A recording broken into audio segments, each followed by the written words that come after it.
রাজ্যের মেধা চলে যাচ্ছে বিদেশে, আর বিদেশে গিয়ে গবেষণার কাজ করছেন রাজ্যের অনেকেই। তাদের ফিরিয়ে আনতে হবে, এতে রাজ্যের মঙ্গল বার্তা রাজ্যের বিজ্ঞান ও তথ্য প্রযুক্তি প্রতিমন্ত্রীর।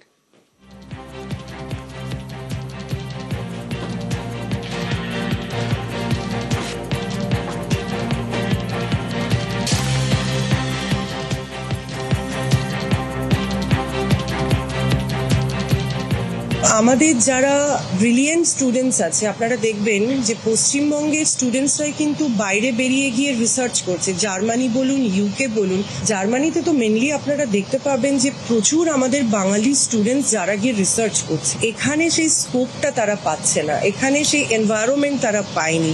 পশ্চিমবঙ্গকে যদি আমরা একদম প্রথম থেকে দেখি, আমাদের যে লিগাসিকে আমরা ক্যারি করেছি এতদিন, সেটাকে যদি আমরা ফিরিয়ে আনতে পারি, তাহলে যে রিসার্চ আজকে তারা বাইরে গিয়ে করছে, বাইরের স্টেট এবং বাইরের কান্ট্রি যেটার বেনিফিট পাচ্ছে, আমরা কিন্তু আগামী দিনে সেটা পাবো। কোচবিহারে তৃণমূল বিজেপি সংঘর্ষ, রণক্ষেত্র তুফানগঞ্জের মহিষকুচি পঞ্চায়েত, সেই ছবি আপনাদেরকে দেখাবো। গতকাল রাতে সংঘর্ষের জেরে ব্যাপক উত্তেজনা, আহত উভয় পক্ষের মোট 7 জন।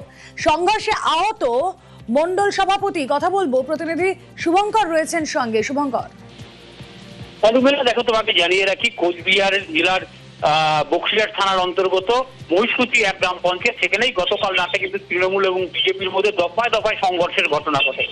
যেটা জানা যাচ্ছে যে পালা বদলের পর থেকে তৃণমূল কর্মীরা পালিয়েছিল, গতকালই তারা বাড়ি ফেরে। এরপরে কিন্তু প্রথমে যেটা অভিযোগ, তৃণমূল বিজেপির ওপর হামলা চালায়, পাল্টা বিজেপি হামলা চালালে দফায় দফায় সংঘর্ষ ঘটনা ঘটে এবং এই ঘটনায় এক মন্ডল সভাপতি সহ 7 জন জখম হয়ে বক্সিরহাট ব্লক প্রাথমিক স্বাস্থ্য কেন্দ্রে চিকিৎসাধীন।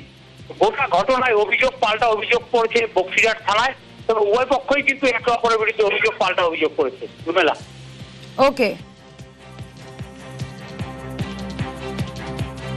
যদি পার্টির লোক হুমকি দিতেছিল। কোথায়? এটা আমাদের 88 বুথের। হ্যাঁ, তারপর সবাই গেছি।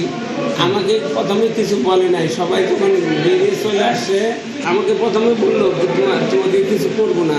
যখন বাইক বোনার ভাঙার পর আমাকে বললো এই মন মারলো। ভাই আমি ওটার কথাই বলতে পারবো না। কারা মারলো? বিশ্ব আর বিশ্বর বাবা। মানে তৃণমূল করে তারা? হ্যাঁ, তৃণমূল। ওরা বিজেপি না, ওরা তৃণমূল।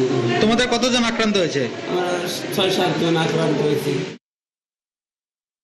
আমার বোনের বাড়িতে রাত্রি 11টার সময় হামলা করে বিজেপির লোক। সেই সুবাদে আমি বিজেপির একজনকে ফোন করে বলি আমার বোনের বাড়িতে বলে তোরা ভাঙচুর করবি। এই কথাটা বলার পরে ও আমাদের ফোনের মধ্যে বলে কি যে দাঁড়া, তোর বাড়িও যাচ্ছি। তাপস দাস, ও আমার মাকে লাঠি দিয়ে মারে, আমার বাবাকেও মারে। আমি যখন বাবা দিতে যাই তখন ওরা আমাকে ওদিকে অন্ধকারে নিয়ে গিয়ে ওরা আমাকে 10-12 জন পুরো মাটিতে ফেলে, পুরো একদম বাঁশ গামছার মধ্যে পাথর কথা ছিল ওগুলো দিয়ে মারে। আমি এখানে ট্রিটমেন্ট করতে আসছি, আমাকে এখানেও মানে মার খাবে ঘুষি মারে। আমি যখন ভিডিও করতে যাই অপারেশন কেবিনে আমার মোবাইলটা আমার হাত থেকে ছিনিয়ে নেয়।